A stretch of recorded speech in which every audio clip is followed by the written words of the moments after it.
O sentido de liberdade é algo que ainda não foi compreendido pela humanidade. Em torno do conceito de liberdade, sobre a ideia de liberdade, cometeram-se erros graves ao longo da história devido aos falsos conceitos e às falsas ideias que a humanidade possui sobre o que realmente significa liberdade. A palavra liberdade fez com que muito sangue fosse derramado nos campos de batalha, muitas pessoas fossem assassinadas, governos caíssem, países inteiros entrassem em guerras, guerras civis, conflitos de todo tipo, tudo em nome dessa palavrinha chamada liberdade.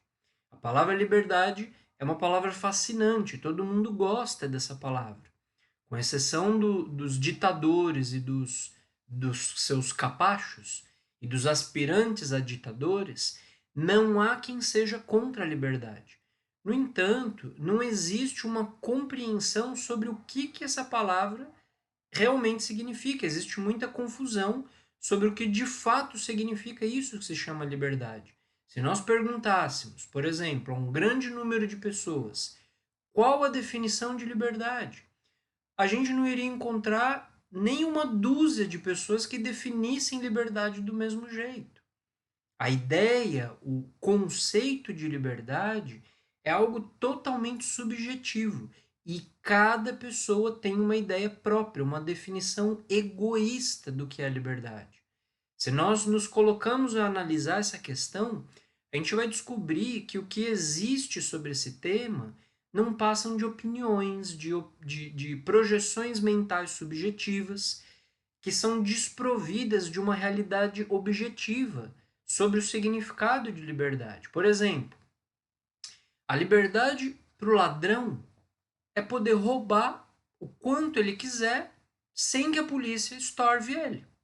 A liberdade para o corrupto é roubar o quanto ele quiser, assaltar os cofres públicos, tirar dinheiro da saúde, da educação, roubar a aposentadoria de velhinhos sem que a justiça o incomode, sem que a imprensa o denuncie. A liberdade para o luxurioso seria poder sequestrar e violar todas as mulheres que ele sentisse atração sem que houvesse nenhuma consequência para ele. A liberdade para o bêbado seria ficar o dia inteirinho no bar, sem ninguém cobrar nada dele e sem ninguém cobrar que ele volte para casa.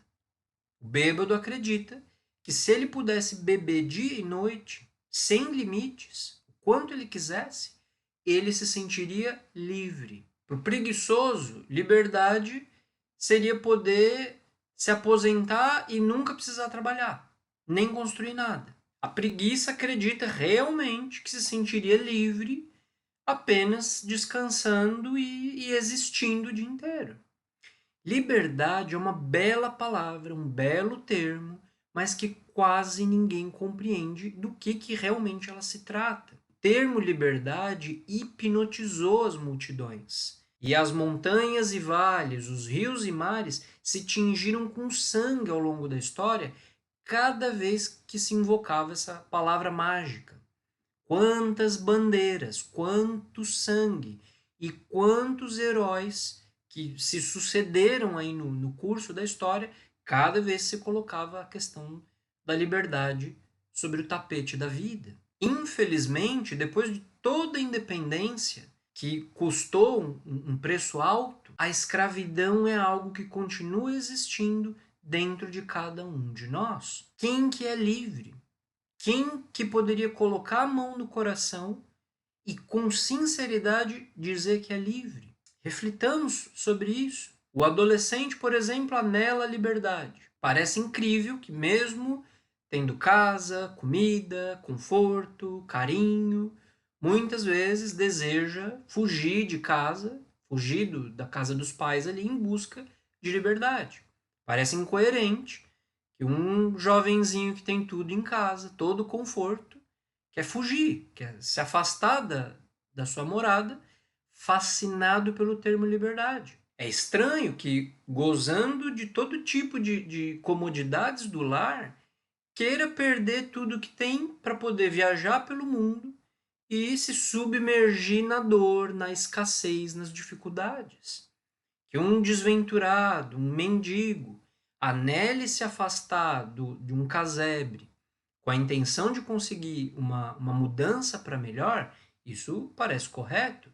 Mas que o filhinho da mamãe, criado no pão de mel e Nutella, busque escapatória, busque a fuga, parece incongruente e até absurdo. No entanto, assim acontece. Por quê? Porque a palavra liberdade fascina, enfeitiça, ainda que ninguém saiba definir de forma precisa o que afinal é liberdade. A mulher que sonha em deixar a casa dos pais e se casar. Hoje em dia, aliás, é um sonho que é cada vez menos comum, mas ainda existe. A mulher sonha em ser mãe, em ter a vida própria, em ter a própria família. Excelente, maravilhoso. Um anelo mais do que justo. A mulher sonha que quando ela tiver a própria casa, ela vai se sentir mais livre. Depois, já na vida de casada, ela descobre que não é livre. Encontra uma outra forma de prisão. Responsabilidade com os filhos, com o marido, com o trabalho, com a casa, muitas tarefas e pouco tempo para dar conta de tudo, contas para pagar, fraldas para trocar, comida para preparar. A mulher pensa então que o problema é a família, que o problema é o marido. Ou, mais específico ainda, o problema são os homens. A mulher então se emancipa, diz não à família, não ao matrimônio, não à maternidade, mete a cara nos estudos e no trabalho, diz que tem que ser empoderada e parte para uma vida carreira solo. Qual que é o resultado? Descobre a prisão do trabalho, das metas, das exigências, a dificuldade em todos os sentidos de se manter sozinha, seja financeiramente, seja emocionalmente, não tem liberdade de tempo porque está sempre trabalhando. Quanto precisa trabalhar uma pessoa hoje em dia para poder se manter sozinha? Qual que é o nível de dedicação e de resiliência que é necessário? Se um casal que soma forças e que são dois trabalhando já é tão difícil, qual que é a dificuldade de uma pessoa que luta sozinha? A mulher percebe então que os sonhos de liberdade que ela perseguia era uma miragem no deserto, uma ilusão, uma fantasia. Ela descobre que acreditou em um discurso mentiroso e que foi enganada. Que ser uma mulher independente, empoderada, dona de si, profissional de sucesso, não era nada do que ela realmente queria. E percebe que ser mãe e ter uma família era algo que ela se sentiria muito mais realizada. Mas aí o tempo já passou, ela não se casou, não teve filhos, agora tem 39 anos e talvez seja tarde demais para ela. Está aprisionada dentro de um outro tipo de vida que é fruto de uma escolha que ela acreditou ser em nome da liberdade. Tá aí, tá acontecendo nesse momento. O fenômeno das feministas arrependidas. Não param de surgir todos os dias na internet depoimentos de mulheres desabafando exatamente sobre isso. Acreditaram que o conto feminista era uma pílula dourada de liberdade e emancipação e caíram numa prisão pior, mais amarga do que a prisão da família, porque entraram numa prisão solitária. Essas prisões que nós vemos aí nos filmes, em que uma pessoa, além de ficar presa, fica sozinha, isolada numa cela. Muitos são os que acreditam estar presos a um trabalho, enxergam a vida de CLT, de funcionário, como uma prisão e acreditam que serão livres quando tiverem a própria empresa. Ah, quando eu tiver o meu negócio, quando eu for meu patrão, aí eu vou ter liberdade. Abrem uma empresa e descobrem o caminhão de impostos, o caminhão de responsabilidades e veem que o peso psicológico de estar à frente de um negócio é maior do que ser funcionário. Ganham mais do que antes, mas aí também trabalham mais do que antes. Tem menos tempo do que antes. Tem mais responsabilidades e não conseguem relaxar nunca. Muitos, muitos mesmo, são os que acreditam que a liberdade vem do dinheiro. Ah, quando eu tiver muito dinheiro, aí eu vou ter liberdade, eu vou ter tempo, viajar e fazer o que eu quiser. E aqueles que chegam a possuir muito dinheiro descobrem que junto do dinheiro vem toda uma série nova e todo um tipo novo de preocupações. Que desde a preocupação com os negócios em si, se eles vão continuar dando certo, até a segurança com ele e com a família, se ninguém vai tentar sequestrá-los, se as pessoas que estão em volta são pessoas de confiança ou não. É carro blindado, casa ou apartamento que parece uma penitenciária de tanta segurança, câmera para todo lado. Quais são as amizades sinceras e quais são as que são puro interesse? Ou seja, o dinheiro veio, o que essa pessoa recebeu foi uma gaiola de ouro. Ou seja, em resumo, cada um de nós, sempre que nós lutamos pela liberdade, apesar das vitórias, nós nos sentimos frustrados, nós nos sentimos defraudados. Tanto sangue, tanto suor derramado inutilmente em nome da liberdade. E, no entanto, nós continuamos sendo escravos de nós mesmos e dos demais. E por que que isso acontece, minha gente? Por que que mesmo conseguindo o que a gente queria, a gente continua a não ser livre? Porque nós estamos buscando a liberdade em algo que está fora de nós mesmos. Enquanto nós buscarmos isso que se chama liberdade com algum objetivo exterior a nós mesmos, como uma conquista física, nós vamos continuar a nos sentir defraudados, decepcionados, uma e outra vez, uma e outra vez. A liberdade é algo para se conseguir dentro de si mesmo. Ninguém pode alcançar fora de si mesmo. A liberdade é um estado da alma. É algo que só pode ser experimentado nisso que se chama vida espiritual. Todos esses esforços externos de conseguir liberdade, seja saindo da casa dos pais, a mulher que quer ser independente, a pessoa que quer deixar de ser empregada para ser empresária, a pessoa que quer ter muito dinheiro, tudo isso são anelos espirituais mal direcionados.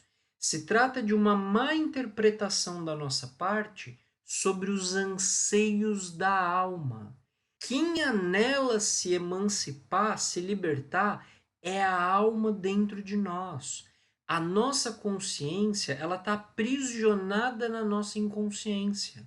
A nossa luz interior está aprisionada dentro das trevas do nosso interior.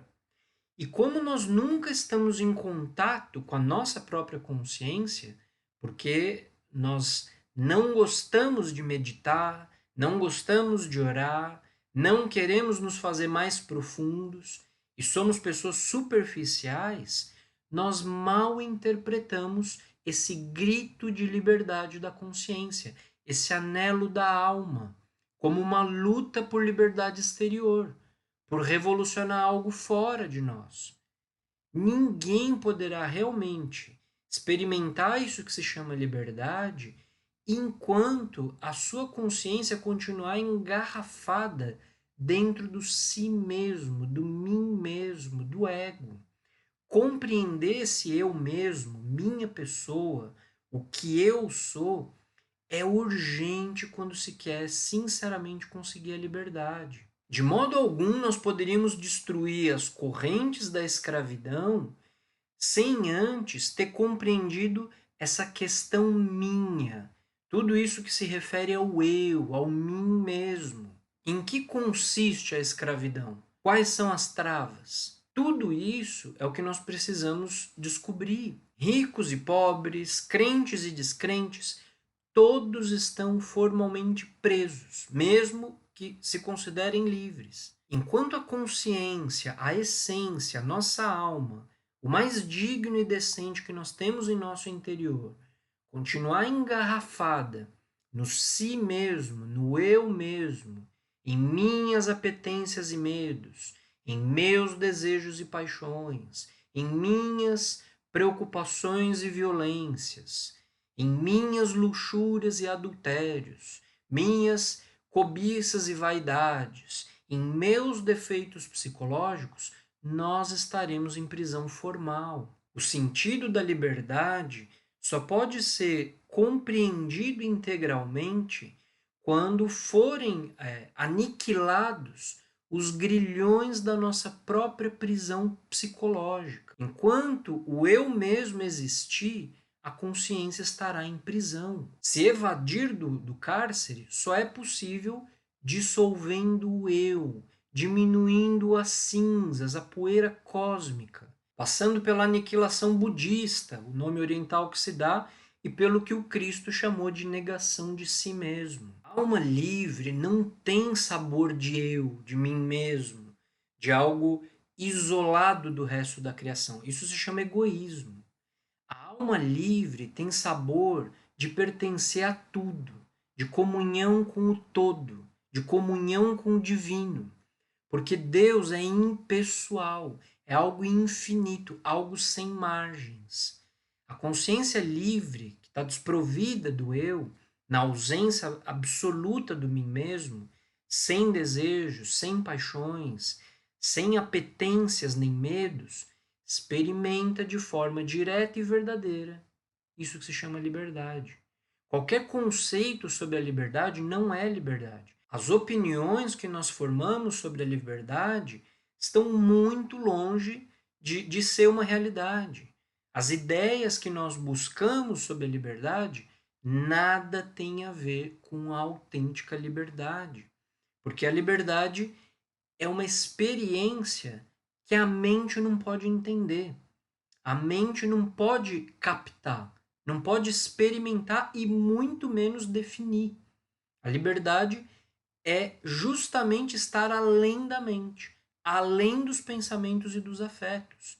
É algo que a consciência experimenta quando justamente se desengarrafa de dentro da mente, de dentro dos sentimentos e de dentro do ego. Eis aí o famoso gênio da lâmpada de Aladim. A consciência dentro de nós é uma gota de Deus, é uma fagulha de natureza divina que está presa dentro de uma garrafa, a garrafa do ego. Quando ela sai, é todo um Deus capaz de maravilhas, um gênio. Aladim é um mito muito profundo que está nos falando de forma metafórica dessas coisas. A liberdade é algo que nós temos que experimentar de forma direta.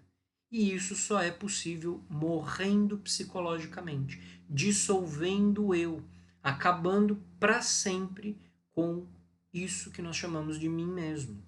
De nada serviria nós estarmos sonhando com a liberdade se nós continuamos a prosseguir de todas as maneiras, no fundo, como escravos. Mais vale ver a nós mesmos, tal qual nós somos, observar atentamente todos esses grilhões da escravidão que nos mantêm em prisão formal. Nos autoconhecendo, nós vamos vendo o que nós somos interiormente. E aí nós descobriremos a porta da autêntica liberdade. Daí que o Cristo nos diga: e conhecereis a verdade, e a verdade vos libertará. O que é a verdade? A verdade é Deus. Conhecemos a verdade quando nós saímos de nós mesmos, ou seja, quando nós abandonamos o egoísmo e as limitações do ego, para poder penetrar no todo que é Deus, na verdade infinita, não limitada de Deus. Essa verdade nos liberta, porque Deus é liberdade sem limites. É a experimentação e a participação consciente disso que é infinito e não as limitações de uma pessoa. Se alguém quer vir após mim, o que significa ir para onde o Cristo está indo? Significa ir em direção ao reino do Pai, a felicidade e a liberdade da alma sem limites. Negue-se a si mesmo. Acabamos de explicar longamente. Eliminação do ego, negação e eliminação do si mesmo, do mim mesmo. Tome sua cruz. Isso é algo de caráter sexual. A cruz é um símbolo sexual.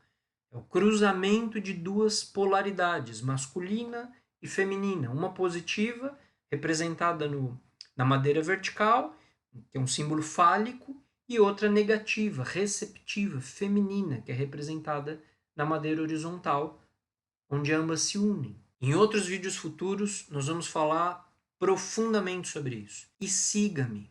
Aonde o Cristo foi? Onde que nós chegamos ao segui-lo?